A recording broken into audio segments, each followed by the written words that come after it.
Today, we're looking at Diameter Capital Partners' plan to return as much as 10% of the assets in its master fund. For more, we're joined by Bloomberg's Sridhar Natarajan.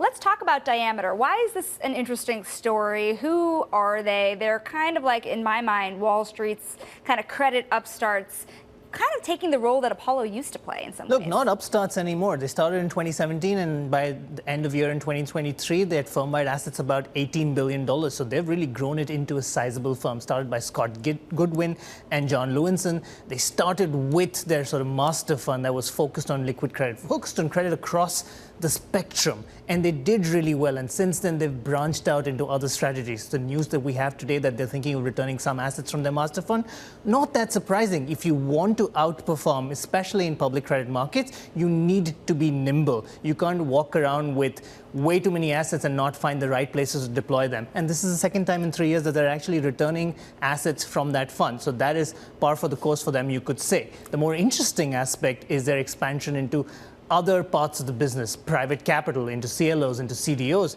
and the $1.6 billion private credit fundraising is interesting. Yes, private credit is a craze and everyone wants to talk about it right now, but private credit fundraising will not continue unabated.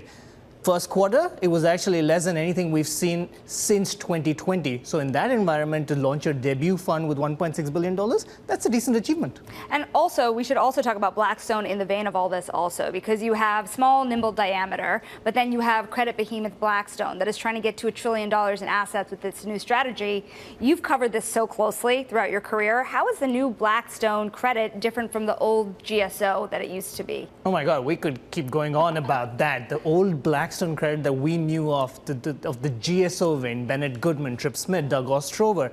Yes, they built a fully functional credit shop, but we really knew them for some of their sharp elbow tactics in distressed credit. You will remember all the clever CDS trades, whether it's Coder, that Spanish casino company, gaming company, Hovnanian, the real estate company, where you read the home builder, where they did a lot of fun stuff. Whereas this is a much more staid version that's focused on scale and using that scale to complete advantage.